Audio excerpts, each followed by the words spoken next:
et bienvenue à La Chapelle en ligne. Je m'appelle Loïc et je suis le pasteur en ligne de La Chapelle. Je suis vraiment content d'être avec toi aujourd'hui et si tu es avec nous pour une des premières fois, sois le bienvenu. Aujourd'hui, on continue notre série en été ressourçant. On écoute ensemble Daniel Descaries, thérapeute, pasteur et ami de La Chapelle. Bonjour La Chapelle. Vous allez bien? Good. Si ça va pas, vous êtes à la bonne place, ça va aller mieux. Laissez-moi regarder un instant. Une joie d'être avec vous encore une fois. Il me semble que ça fait pas longtemps. Le titre du message ce matin, c'est que Jésus enlève les étiquettes. Jésus enlève les étiquettes qu'on a pu nous apposer. Une étiquette, c'est pratique parce que ça nous décrit ce que devrait être quelque chose. On met une étiquette dessus pour nous le décrire. Mais parfois, ce n'est pas tout à fait clair, même que parfois, ça amène plus de confusion. Amen? Laissez-moi vous donner des exemples d'étiquettes qui ont amené de la confusion. La première étiquette. Un été savoureux à l'aide d'un grill à essence. Ah, l'odeur du sans-plomb sur un steak, hein? Il n'y a rien comme... Mais-y de l'essence, tu vas voir que... Prochaine étiquette. Wash before eating, se laver avant de manger. C'est une bonne idée, ça. Ça, c'est une bonne idée. La prochaine. Si agressive. Elle est en vente. Puis j'espère qu'elle est agressive. Je ne veux pas avoir une si pacifique molla qui est tendre et douce quand il arrive devant le 2x4. Là. Non. La prochaine, elle prend un petit peu plus de temps pour réfléchir. C'est meilleur avant le 30 février. Ça y prend un petit peu plus de temps? C'est bon? 30 février, 30, c'est bon? Il y en a qui n'ont pas compris. Vous allez la comprendre en vous en chez vous. La prochaine. Ah, Rona, des projets de rénovation, c'est bien, hein? Moi, ce qui m'impacte, c'est le dernier. Recevez des mises à jour par SMS sur votre enlèvement. Hey, moi, je me suis inscrit, là. Hey, ton enlèvement dans 15 minutes. Oh, Jésus, je me repens de... Hey, Rona, là, hein? Full service. C'est une chose de mettre des étiquettes sur des objets. Mais c'est autre chose quand on l'applique à des êtres humains. Pourquoi on le fait? Bien souvent, c'est pour éviter la complexité de l'être humain et simplifier nos différences. C'est pour ça qu'on le fait. On met une étiquette, on balaye large. On met une étiquette aux gens. On aime classifier les gens pour avoir le sentiment que je comprends l'autre. Alors que l'être humain est tellement complexe. On va mettre des étiquettes basées sur la race, basées sur la culture, basées sur la religion, basées sur la langue, basées même sur la position politique. Des fois, ça peut être au niveau social qu'on va mettre une étiquette. Ça peut être des habitudes qu'on a, on va mettre une étiquette, une problématique qu'on peut avoir, puis tu es juste un, puis là, on remplit une étiquette. Mais souvent, ces étiquettes-là, sont très personnelles et sont très douloureuses parce qu'on nous met dans une boîte quand on nous met une étiquette et qui devient une description qui est tellement incomplète de ce que je suis. C'est tellement incomplet. Puis tu me mets dans une boîte avec une étiquette. Tu ne cherches pas à me comprendre. Et souvent, l'étiquette est apposée, qui nous est apposée, et est en lieu avec une faiblesse, une blessure, une défaillance, une expérience, à quelque chose qui nous rend différents des autres. Et tu vois, ce que je veux regarder avec toi ce matin, c'est le témoignage de l'apôtre Thomas, qui a vécu cet élément-là d'avoir une étiquette, qu'on lui a imposé l'étiquette, hein, Thomas le douteux. Et c'est même, non seulement ce que c'était une étiquette, c'est même devenu une expression. Imagine-toi, hein, fais pas ton Thomas. T'imagines, c'est toute une étiquette parce que c'est devenu une expression. Imagine-toi, fais pas ton Sylvain, fais pas ton Roger, fais pas ta David, fais pas ta Sylvie. Hein, tu prends ton nom et ça devient une étiquette. Mais c'est ce que ça veut dire. Et l'étiquette veut dire, ça signifie ne croire que ce que l'on voit et bien sûr ne pas avoir confiance en quelqu'un. C'est ça, faire son Thomas. Peut-être que tu es dans le doute, toi aussi, ce matin. Peut-être que tu as des doutes. Mais peut-être, pire que ça, tu as reçu, on t'a donné une étiquette, soit dans ton famille, dans ton travail, dans ta communauté, on t'a donné une étiquette. Un terme qu'on utilise envers toi pour se moquer, pour te décrire, pour te blesser. Une étiquette de rejet puis d'abaissement, voire même une étiquette de dégradation, qu'on te dégrade, on t'amoindrit, on t'abaisse avec cette étiquette-là. Mais peut-être que c'est toi-même qui as développé ta propre étiquette face à toi-même, dans ton discours intérieur. Tu sais, notre voix intérieure, là, ce qu'on se dit à nous-mêmes. Hein? Tu comprends qu'on a toute une voix intérieure, hein? Amen. Ma question pour toi, est-ce que tu oserais dire à voix haute à quelqu'un ce que tu te dis à voix basse à toi-même? C'est une question, je ne t'ai pas dit la réponse, j'ai une question. Et parfois, on devient captif de cette étiquette que on s'est nous-mêmes apposée. On s'est nous-mêmes donné, c'est devenu notre identité de nous-mêmes. Mais au travers le témoignage de Thomas, j'aimerais t'aider à comprendre d'où vient ton étiquette. Développer l'humilité de ne pas en mettre des étiquettes aux autres et de voir comment Jésus est venu enlever l'étiquette de Thomas et comment il veut venir enlever ton étiquette et rétablir ta vraie identité, ta véritable identité, qui tu es en Dieu. La première chose, c'est de voir d'où viennent les étiquettes. Quand je regarde dans Jean chapitre 20, c'est le texte qu'on va regarder, les versets 24 à 25, je lis ceci. Thomas, appelé Didyme, l'un des 12, n'était pas avec eux lorsque Jésus vint. Les autres disciples lui dirent donc, « Nous avons vu le Seigneur. » Mais il leur dit, « Si je ne vois pas dans ses mains la marque des clous, si je ne mets mon doigt à la place des clous, et si je ne mets ma main dans son côté, je ne croirai point. » La clé de comprendre ici, là, c'est que Thomas n'était pas là. Quand ils ont vu le Christ ressuscité, Thomas n'était pas là. C'est important de se souvenir, c'est qui Thomas? Thomas, c'est un des 12 disciples. Un des 12 disciples qui, alors que Jésus dit qu'il faut qu'on s'en aille à Jérusalem, et tout le monde savait qu'à Jérusalem, ça brassait envers Jésus, Thomas a dit dans Jean 11, verset 16, « Sur ce, Thomas, appelé Didyme, dit aux autres disciples, « Allons nous aussi afin de mourir avec lui. » Thomas est engagé. Thomas était engagé et loyal envers Jésus. C'est un des 12 disciples. Mais au jour de la résurrection, alors que Jésus apparaît aux disciples, Thomas n'est pas là. Il n'est juste pas là. Ce n'est pas de la mauvaise volonté de sa part. Il n'est juste pas là. Ce n'est pas qu'il y ait de mauvaise volonté, qu'il y ait de mauvaise attitude. Il n'est juste pas là.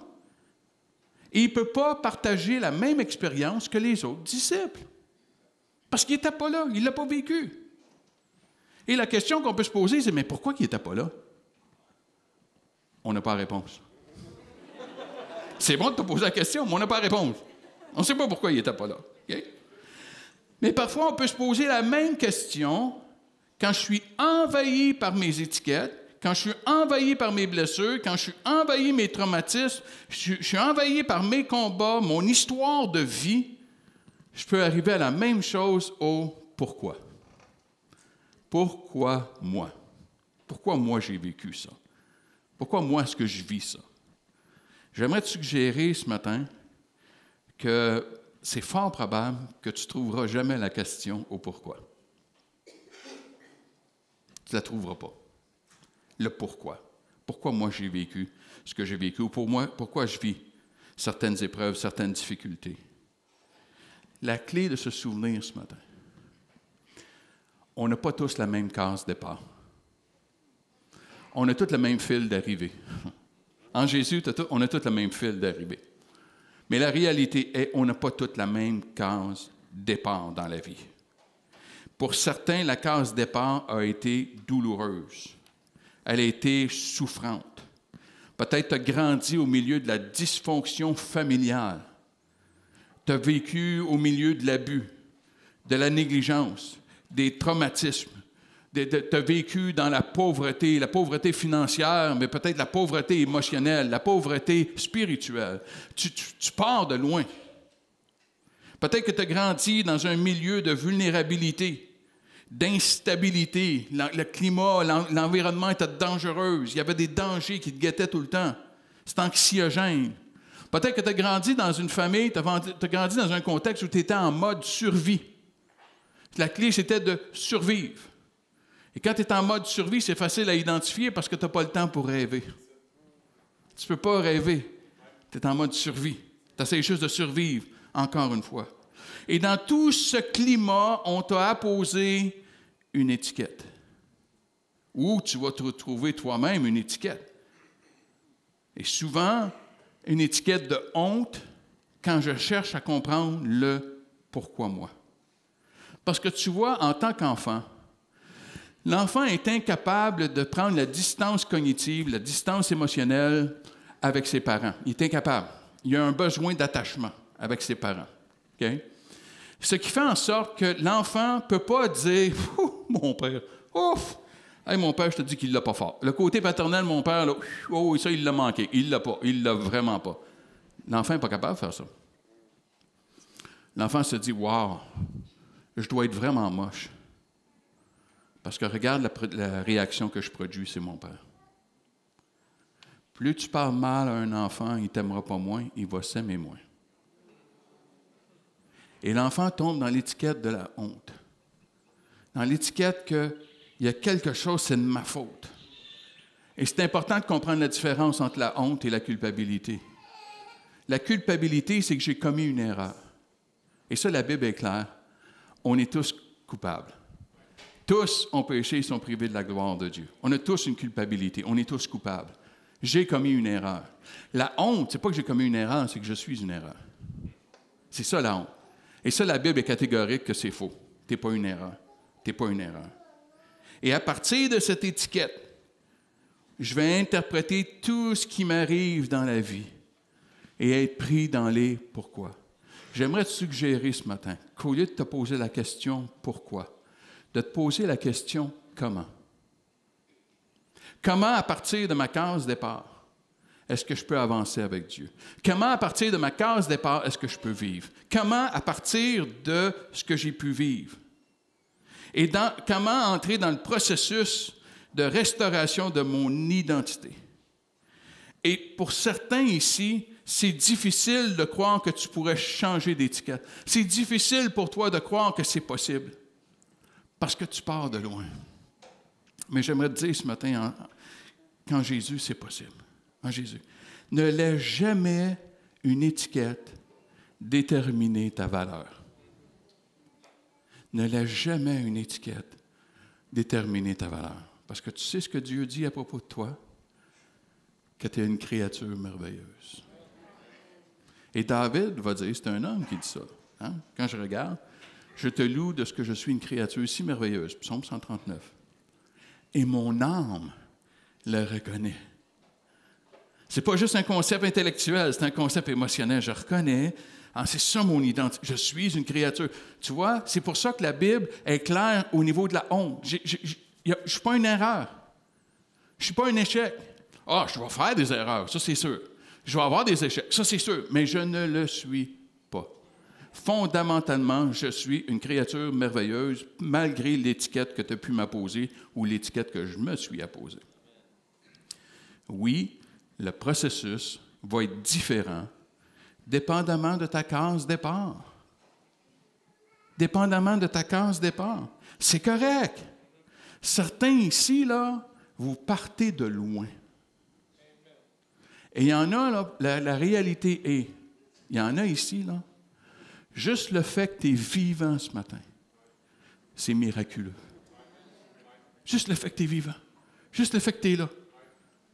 Parce que tu pars de loin, tu as eu des choses difficiles que tu as vécues. Et c'est là qu'on a besoin d'avoir un peu plus d'autocompassion. L'autocompassion. Je dis, ben oui, je suis comme ça. Je pars de loin. Ça va avoir des réactions, j'ai encore des blessures, j'ai encore des séquelles, j'ai encore des cicatrices. Que toi, tu n'auras peut-être pas, que moi, je vais avoir. Je peux rapidement tomber en hypervigilance. Rapide. Pourquoi? Parce qu'on peut être un alcoolique. Un des effets de l'alcoolisme va créer chez les enfants de l'hypervigilance. Okay? Je le sais. Puis des fois, on rit de moi. Des gens qui me connaissent vont partir à rire. Bon, tu paniques, hein? Ben oui, je panique. Ben oui. J'ai appris à le gérer, j'ai appris à le comprendre, j'ai appris à me... Mais j'ai appris à ne pas me taper sur la tête parce que moi, je réagis comme ça.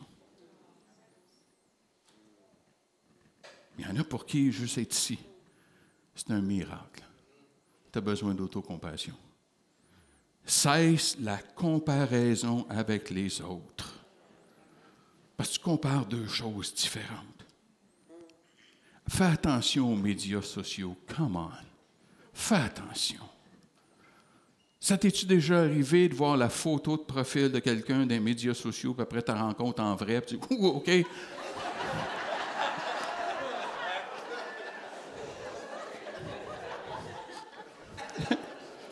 Petit décalage.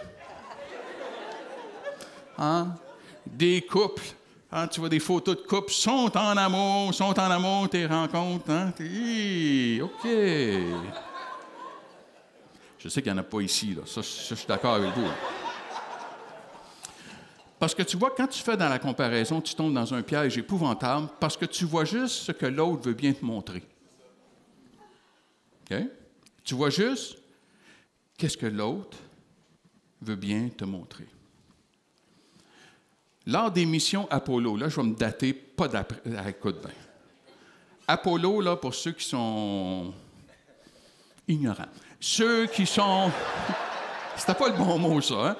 C'était pas le mot. Non, vous n'êtes pas ignorants. Vous n'êtes pas ignorants, c'est une étiquette. Mais vous êtes dans l'ignorance. OK. C'est mieux dit. Dans les années 60, les Américains ils ont envoyé des fusées, puis on est allé jusqu'à la Lune. Ce qu'on a découvert, puis ce qu'on savait, c'est que tu comprends que la Lune, il n'y a pas de rotation, hein? La Terre, elle a une rotation sur elle-même, mais pas la Lune. La Lune, c'est que tu vois toujours le même côté de la Lune, qui fait le tour de la Terre. La Lune, elle ne tourne pas, OK? Donc, il y avait un côté, the dark side of the moon. Là, tu vois, ça, c'est un gars de mon âge qui vient de rire, là. Un gars de ma génération. Parce que lui, il est tout de suite à Pink Floyd, il est rendu, il est déjà parti, là. Il voyait déjà... il voyait déjà le triangle. OK. Écoute ma voix, reviens avec moi. OK. Mais le Dark Side of the Moon, c'était le côté de la Lune qu'on n'avait jamais vu jusqu'à temps qu'il y ait Apollo 8. Apollo 8 a juste fait le tour de la Lune. Et c'est là que, pour la première fois, on a vu la première image de quoi ressemble la Lune de l'autre côté. Et comme si tu peux remarquer, elle est vraiment maganée. OK? C'est le côté qui absorbe énormément, tous les trous, là, c'est des météorites que la Lune allait absorber. Il y a un effet de bouclier de la Lune pour la Terre. La Lune, c'est comme si elle nous protège de certaines météorites. Et il y en a ici, là, c'était exactement ton étiquette. Le protecteur ou la protectrice. Celui ou celle qui a pris des coups pour protéger maman ou protéger papa ou protéger les petits frères, les petites sœurs. Hein? Et ça, c'est ton côté sombre, ton dark side, ton côté ombrage, que Carl Jung va développer. Carl Jung est un psychiatre, et il va parler de l'ombre de nos personnalités. Et que chacun de nous, il y a un côté sombre qu'on ne veut pas montrer. Il y a un côté ombrageux, un dark side, qu'on veut tout garder caché. C'est pour ça que je ne peux pas faire de la comparaison, puis c'est pour ça que je ne peux pas me fier à ce que les gens montrent d'eux-mêmes. Parce qu'ils montrent juste le bon côté, ils ne montrent pas le dark side. Si tu veux comprendre la philosophie et la théorie de Carl Jung, tu as juste besoin d'écouter le film The Hulk. Le Hulk, c'est ça la théorie de Carl Jung. Ils n'ont rien inventé. Tu te rappelles, le scientifique, hein? Puis il se fâche. Qu'est-ce qui arrive? Il devient un gros monstre vert. C'est exactement la théorie de Carl Jung. Quand en nous, il y a un monstre, en nous, il y a quelque chose d'ombrageux. Qui vient d'où ce côté ombrageux, cette ombre? C'est le lieu des accidents de nos personnalités. C'est le lieu accidenté de nos personnalités. C'est le lieu d'accidenté de notre histoire. Et que souvent, on veut cacher. Ou pire encore, qu'on veut nier. Et ce faisant, on prend toute la richesse de nos expériences passées et on les néglige parce qu'on essaie de nier notre enfance au lieu de la récupérer puis d'aller voir tous les trésors qui se cachent. Mais tu vois, le plus grand mensonge, c'est que je suis le seul à avoir un côté ombrageux. Et ça, c'est le plus grand mensonge qu'il n'y a pas. Laisse-moi te le montrer ce matin. Au Québec, Canada, France, okay? On a les mêmes statistiques. Une femme sur 3, un homme sur 6 a été victime d'agression sexuelle, d'attouchement sexuel, d'abus sexuels dans sa vie. C'est plus de 40% de la population. Tu n'es pas tout seul. Tu n'es pas tout seul. L'année dernière, il y a eu 133 000 signalements à la DPJ. 44 000 ont été retenus. Ça veut dire qu'il y a 44 000 enfants qui étaient en danger l'année dernière au Québec. Le taux de suicide au Québec de 1999, qui était à 35 par 100 000, a passé en 2021 à 13 par 100 000. On a grandement diminué de 60 % le taux de suicide au Québec. Mais j'aimerais te dire que 13, c'est encore trop. C'est 13 par 100 000. On est 7 millions. Tu n'es pas tout seul. Tu n'es pas tout seul. Tu n'es pas seul ce matin qui a pu avoir une case départ difficile dans la vie. Tu n'es pas tout seul. Arrête la comparaison. Ta valeur n'est pas déterminée par ce que tu as vécu ce matin. Tu as été créé à l'image de Dieu. Et Thomas va se retrouver avec les disciples pendant 8 jours. Verset 26 dans Jean 20. 8 jours après, les disciples de Jésus étaient de nouveau dans la maison et Thomas se trouvait avec eux. Peux-tu t'imaginer, moi ça me paraît, peux-tu t'imaginer Thomas, fait 8 jours qu'il est avec les gars, là. Puis de quoi tu penses que les gars, ils parlent pendant 8 jours de temps? Hein? Eux autres sont tous excités, ils ont vu Jésus ressuscité, ils n'arrêtent pas d'en parler. Mon Thomas, il est là pareil. Il doit être tanné de les entendre. De la même façon que des fois, on peut avoir de la difficulté à entendre la bénédiction dans la vie de quelqu'un d'autre quand nous, on est souffrant. D'entendre que quelqu'un est enceinte. Quand tu es dans un processus, ça fait des années que tu essaies et tu n'arrives pas à tomber enceinte. Quand tu entends la bonne nouvelle, quelqu'un vient de se fiancer, va se marier, puis toi, tu es encore célibataire. Quand tu vois des gens qui vont dire « Ah, on a fait du vélo pendant 50 km. » Puis toi, tu es couché à la maison parce que tu es malade. La difficulté à se réjouir de la bénédiction des autres. Pourquoi? Parce que nous, on ne l'a pas vécu, là. On n'a pas vécu. Puis je me demande qu'est-ce qui étaient les sentiments de Thomas pendant tous ces 8 jours-là. 8 jours-là. Mais tu sais ce que je remarque? C'est comment Thomas, malgré tout, il est persévérant et résilient parce qu'il est encore là. Il reste là. Et pour certains ici, malgré tout ce que tu as vécu, malgré toutes les déceptions que tu as pu vivre, tu es encore ici ce matin.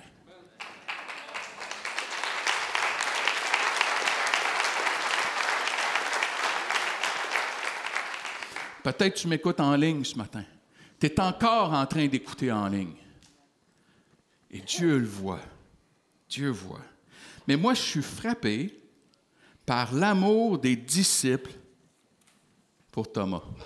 Ça me frappe. Eux qui, quelque temps auparavant, se demandaient c'était qui le plus grand dans le royaume. Hein? Ils gardent le douteux avec eux. Ils le gardent.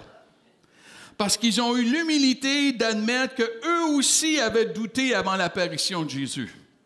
Eux autres avaient, ils étaient pareils comme Thomas avant que Jésus apparaisse. Ils pouvaient s'identifier, ils pouvaient comprendre la souffrance et le doute de Thomas, il l'avait vécu. Et ils avaient déjà compris ce que saint Augustin était pour dire des siècles plus tard, que l'Église est appelée à être un hôpital spirituel pour les pécheurs et non pas un musée pour les saints. Ils l'ont gardé avec eux. Ils savaient qu'ils étaient dans le doute, ils savaient qu'ils étaient dans l'incrédulité, ils savaient qu'il y avait des difficultés et des combats, mais ils l'ont gardé avec eux. Ils ont dit non, tu restes avec nous. Tu restes avec nous. On te garde avec nous. Peux-tu t'identifier aux souffrances des autres? Peut-être que tu n'as pas vécu les mêmes choses. C'est possible. Mais as-tu vécu des choses qui étaient difficiles pour toi? L'humilité d'admettre nos propres défis et nos propres combats. Parce qu'il n'y a personne ici qui est sans défi et sans combat. Prédicateur inclus. Merci David de ne pas avoir dit Amen.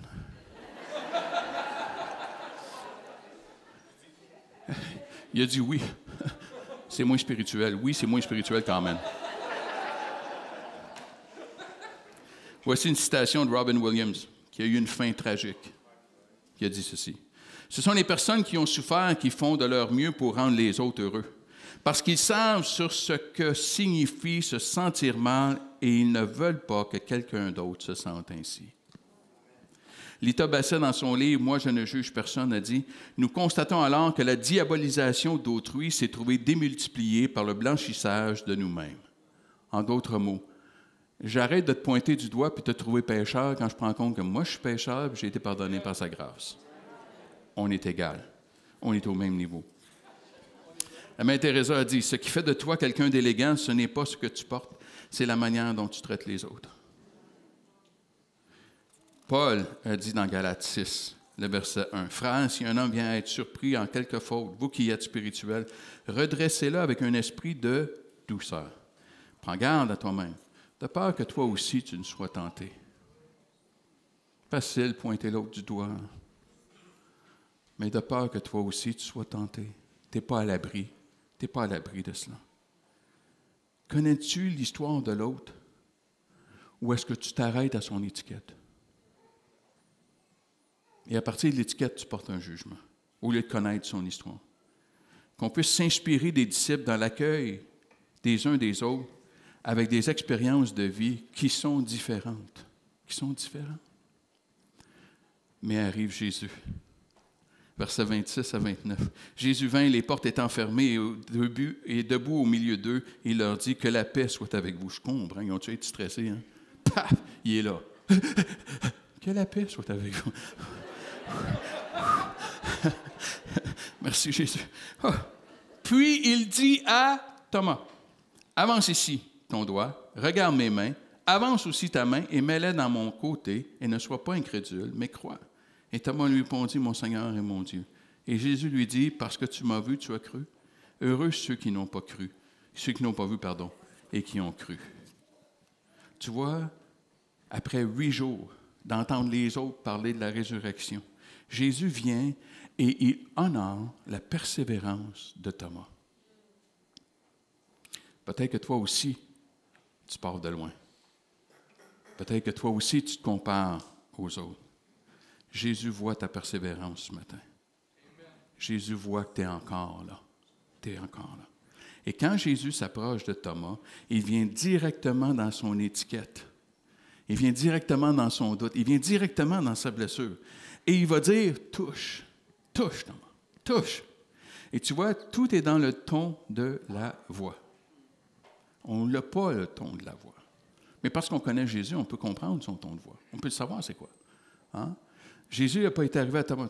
« Ah ouais, Thomas! » Douteux. « Ah ouais, touche! Vas-y, touche! Tu veux toucher? Ah ouais, touche! » Thomas. « Ah ouais! » Non. Pas le Jésus que je connais. Non. C'était plutôt, « Thomas, viens, Thomas. Touche, Thomas. Touche. C'est ça ton besoin, Thomas? Touche. Viens, Thomas. Tu sais à quel point je t'aime. Touche, Thomas. C'est ça que tu as besoin? Viens, touche. Tu sais que c'est jamais dit qu'il l'a fait, hein? Il n'a jamais dit que Thomas avait touché. Mais l'offre a été là. De dire, viens, Thomas. C'est ça ton besoin? Viens. Je t'accueille dans ton besoin. Et c'est ce que Jésus veut faire avec toi. Il veut aller dans la source de ta blessure. Il veut aller à la racine de ta blessure. Puis il veut l'arracher pour que tu sois libre. Puis que tu aies ton identité. Il est venu pour guérir les cœurs brisés. C'est pour ça qu'il est venu. Dan Allender, dans son livre « L'enfance déchirée », qui est au sujet d'une victime d'abus sexuels, Dan Allender, c'est un psychologue chrétien qui lui-même a été victime d'abus sexuels. C'est un chef-d'œuvre, ce livre-là. Il dit que la première étape dans le processus de guérison, c'est d'admettre honnêtement ce que j'ai vécu. C'est d'aller honnêtement, de regarder, voici ce que j'ai vécu. C'est d'aller dans la blessure. Pas de nier ou de rejeter. Ton expérience est trop riche pour la rejeter. Dieu va la récupérer. C'est trop beau, c'est trop riche. Tu n'as pas vécu ça pour rien. La Bible dit que tout concourt au bien pour celui qui aime Dieu. C'est un processus. C'est un processus. Puis, c'est pas que tout est bien, pas du tout. Mais que Dieu, il est capable de le prendre puis de le transformer à sa gloire. Il est capable de le faire. C'est pour ça qu'il ne faut pas rejeter notre passé. Dieu est capable de récupérer et transformer en bien les choses qu'on a pu vivre. Sois pas découragé ce matin, parce qu'il y en a peut-être ici qui disent « Ouais, mais moi, ça fait plus que 8 jours. » Je comprends. Ça fait plus que 8 jours. Philippiens 1, verset 6 me dit ceci. « Je suis persuadé que celui qui a commencé en vous cette bonne œuvre la rendra parfaite pour le jour de Jésus-Christ. » Il y a une œuvre. Tu vois-tu le processus qui est là? OK? Tu vois-tu le processus? Celui qui a commencé une œuvre, et il y en a pour qui le processus va être plus long que pour d'autres. Mais il y a la promesse que celui qui a commencé, il est fidèle pour l'accomplir. Tu vois, tu es comme une sculpture ce matin. Tu es comme une sculpture. On a demandé à Michel-Ange comment il choisissait son bloc de granit pour faire ses statues. Et Michel-Ange a dit, bien, honnêtement, je ne choisis pas des blocs de granit. J'observe les blocs, puis il dit, à un moment donné, je vois la statue qui est dedans, puis il dit, mon travail, c'est de la laisser émerger. Mon travail, c'est d'enlever les excès avec mon marteau, mon ciseau, d'enlever les excès pour que la statue puisse émerger. Parce qu'elle est là, elle est cachée dans le bloc de granit. C'est ce que Jésus veut faire dans ta vie. Jésus voit qui tu es, tout le chef-d'œuvre que tu es, et il veut laisser émerger dans ton identité en Dieu toute la merveille que tu es. Ah, crée-moi que des fois, là, c'est dur. Tu sens les coups de marteau, les coups de ciseaux. OK, il y a un autre morceau qui vient de partir. Il y a du polissage. Quelqu'un a dit que le mariage, c'est une conspiration divine pour travailler sur nos caractères. Et toutes les couples mariés ont dit...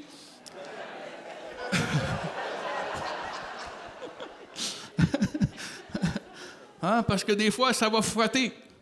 Ça va enlever. Pourquoi? Parce qu'il y a des choses que Dieu veut faire émerger le chef-d'œuvre qui est en toi. Dans Marc 2, ce que Jésus ayant entendu, il leur dit, « Ce ne sont pas ceux qui se portent bien qui ont besoin de médecins, mais les malades. Je ne suis pas venu appeler les justes, mais des pécheurs. » Si tu as le sentiment que tu es un pécheur, tu es quelqu'un qui est à la bonne place ce matin, juste de l'admettre. Et Jésus, je sais que je ne suis pas capable. Je sais que je ne suis pas capable. D'admettre qui je suis, admettre mon besoin. Comme la femme adultère l'a fait. Besoin d'être pardonné. J'ai besoin, tu as besoin, encore aujourd'hui, peu importe ta case départ et où tu es rendu dans ta marche, tu as encore besoin de la grâce de Dieu ce matin. Et ce pardon qui me libère, qui me guérit, qui me restaure dans ma véritable identité et qui enlève mes étiquettes, tu en as encore besoin ce matin. C'est triste qu'on ait laissé l'étiquette à Thomas. C'est triste. Pourquoi? Parce que Jésus l'avait enlevé. Jésus a enlevé l'étiquette à Thomas. C'est les gens qui l'ont maintenu sur lui. Mais Jésus l'avait enlevé. Parce que Thomas n'était plus le douteux. Regarde dans Actes chapitre 1, verset 13. On est à la veille de la Pentecôte. Quand ils furent entrés, ils montèrent dans la chambre haute où ils se tenaient d'ordinaire. C'était Pierre, Jean, Jacques et André, Philippe et Thomas, il est là. Thomas, il est là. Il n'est plus dans le doute. Il a vu Jésus. Il n'est plus dans le doute, Thomas. Mais les gens, ils ont gardé l'étiquette sur Thomas. Ah, fais attention quand les gens te laissent des étiquettes que Jésus t'a enlevées. Fais attention.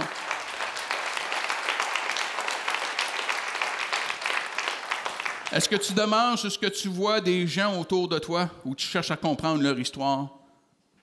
Tu cherches à comprendre d'où ils viennent, leur case départ. Et l'humilité d'admettre qu'on a tous un côté ombrageux dans nos personnalités, un côté qui a été accidenté. On a toute notre histoire. Personne de nous autres qui est parfait. Peu importe ce que je peux montrer aux gens. Personne. Est-ce que je peux avoir de la compassion pour les gens? Est-ce que je peux avoir de la compassion pour les autres? Je me souviens d'une situation, puis il y avait des gens qui avaient des paroles critiques envers cette personne-là. Puis oui, la personne avait des difficultés, avait des épreuves. Et ma question, à un moment donné, dans cette rencontre-là, tout le monde s'est rendu compte que j'étais silencieux. Je ne disais pas un mot. Ils m'ont dit, Daniel, tu ne parles pas. Je dis non. J'ai dit, qui ici connaissent l'histoire de cette personne-là? Et personne ne connaissait son histoire. J'ai dit, c'est parce que moi, je la connais, son histoire. Elle s'est convertie avec moi il y a plusieurs années. Je sais d'où elle vient. Le fait qu'elle est vivante, cette personne-là, c'est un miracle.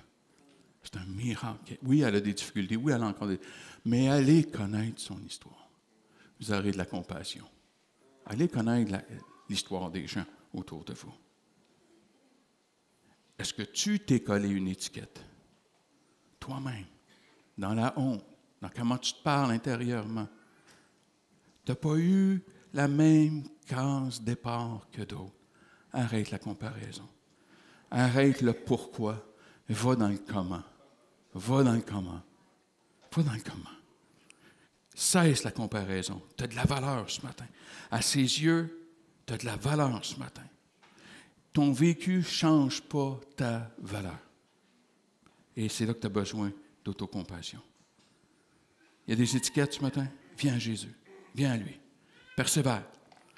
Il est dans un processus. Il a commencé une œuvre en toi, puis il est fidèle pour l'accomplir. Peut-être que tu es ici pour les premières fois ce matin. Et tu veux ouvrir ton cœur pour que Dieu commence cette œuvre de restauration, t'enlever les étiquettes. Peut-être qu'on t'a dit que tu étais juste un junkie. Peut-être qu'on t'a dit que tu étais une peine perdue. Peut-être que tu étais juste un échec. Peut-être que tu étais juste une honte. Jésus veut venir enlever ces étiquettes-là, te restaurer dans ton identité. Il veut faire émerger ta véritable identité en lui. En lui. Une créature merveilleuse. Est-ce qu'on peut couvrir nos têtes ensemble?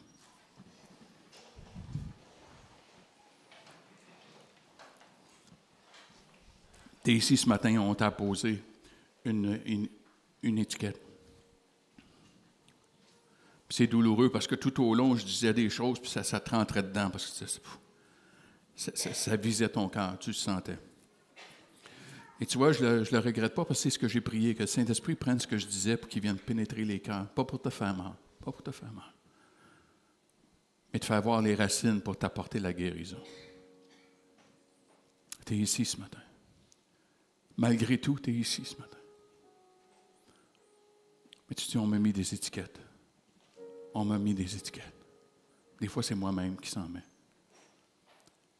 Si c'est ton cas ce matin, je veux vraiment prier pour toi. Et si c'est ton cas, je veux simplement te demander de te lever là où tu es. Juste te lever, là où tu es, pas plus. Juste te lever debout. Dire, on m'a posé des étiquettes ou j'ai des étiquettes. Et juste te lever debout là où tu es. Je ne te gênerai pas, je ne te ferai pas venir en avant. Juste te lever debout là où tu es. Peut-être à cause de ton enfance, à cause de ta case départ, tu as des étiquettes ce matin. Peut-être tu écoutes en ligne, tu as des étiquettes qu'on t'a posées. Peut-être que parce que tu étais sensible, on t'a traité de faible, alors que tu étais juste sensible. Peut-être qu'on t'a traité de pas bon parce que tu n'étais pas manuel, alors que tu étais intellectuel. On n'a pas reconnu ta valeur. Peut-être qu'on t'a abusé. Peut-être qu'on s'est servi de toi. Et tu as l'impression que tu n'as pas le droit de mettre des frontières, tu n'as pas le droit de mettre des clôtures dans ta vie, tu n'as pas le droit de te protéger. Tu as vécu des étiquettes ce matin. Juste prendre un instant, il y en a qui a un combat qui prend place là. Admettre que tu l'as vécu ne change rien à ta valeur. Mais comme Dan Allender a dit, c'est le début de la guérison. Okay. Si tu es assis ce matin, j'aimerais que tu regardes autour de toi, il y a des gens qui sont debout. Puis j'aimerais juste qu'il y ait des gens qui aillent autour de ceux qui sont debout, puis juste mettre une main sur leur épaule. Juste mettre une main sur leur épaule. Faire exactement ce que les disciples ont fait avec Thomas. Dire, Thomas, on ne te laissera pas aller. Tu es avec nous. Tu es avec nous, Thomas. On ne te laissera pas aller. Puis de dire à la personne qui est debout, on ne te laissera pas aller. On ne te laissera pas tout seul. On va te garder avec nous. On va t'entourer, on va t'aider, on va prier pour toi, on va prier avec toi. Parce que nous aussi. Seigneur, je veux te prier pour chaque personne qui s'est levée. Tu connais leur cœur, tu connais leurs blessures, tu connais le côté sombre de leur personnalité, tu connais le lieu accidenté. Je te prie maintenant par ton Saint-Esprit. Approche-toi d'eux. Qu'ils t'entendent dire, viens, touche, viens. J'accueille ton besoin. Je t'accueille, toi. Tu n'es pas un échec, tu n'es pas un déchet. C'est moi qui t'ai créé. Et on va faire émerger la créature merveilleuse qui est en toi. Tes blessures, tes défis, tes étiquettes n'empêcheront pas de faire émerger ta valeur que tu as.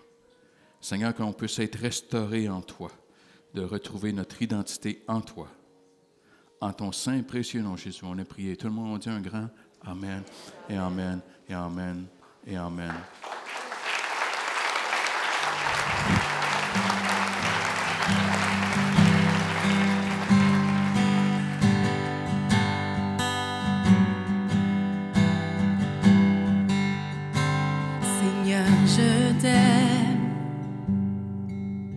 Ta bonté ne faillit jamais.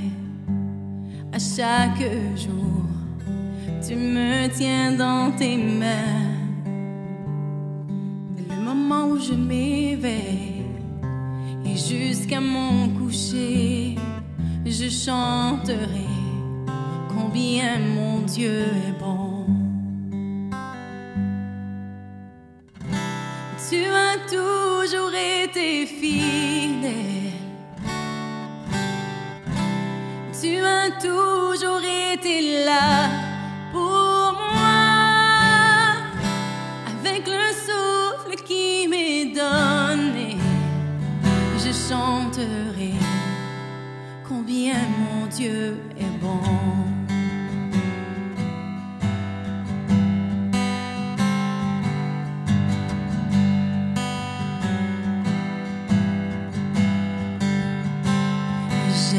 Ta voix. Et quand je traverse le feu, tu es mon guide, tu restes au plus près de moi. Oui, j'ai compris qui tu étais, mon père et mon ami. J'ai découvert combien mon Dieu est bon. Oh, tu as toujours été fidèle. Tu as toujours été là pour moi. Avec le souffle qui m'est donné, je chanterai combien mon Dieu est bon. Oh,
Jésus est venu guérir les cœurs brisés.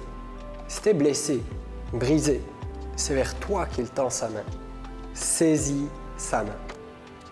Si tu as envie de rencontrer d'autres chrétiens de la chapelle en ligne, rejoins-nous sur Zoom chaque lundi à midi. On a toujours un bon temps ensemble et c'est une occasion spéciale pour discuter du message et prier les uns pour les autres. Tu trouveras le lien sur notre site web sous l'onglet After. Si tu ne l'as pas encore écouté, va découvrir le hit de l'été 2023 à la Chapelle Junior. L'équipe a préparé un tout nouveau clip qui s'appelle « Je te louerai ». Tu pourras aussi apprendre des pas de danse grâce au tutoriel. Retrouve le clip sur notre chaîne YouTube. Je te louerai. Je te louerai. Je te louerai. Je te louerai. Ma voix s'élève. Merci à tous ceux qui donnent semaine après semaine. C'est grâce aux dons qu'on peut vivre l'Église ensemble, que ce soit en ligne ou en personne. C'est aussi avec ces dons que la chapelle peut soutenir les activités de J'aime ma ville, un organisme qui vient en aide aux gens dans le besoin. Si tu appelles la chapelle ton église ou que tu as envie de nous soutenir, je t'invite à donner de façon régulière. Tu peux donner de façon automatique en allant sur notre site web ou notre application mobile. La semaine prochaine, on continue notre série En été ressourçant avec Stéphanie Rieder. Mais d'ici là, bonne semaine!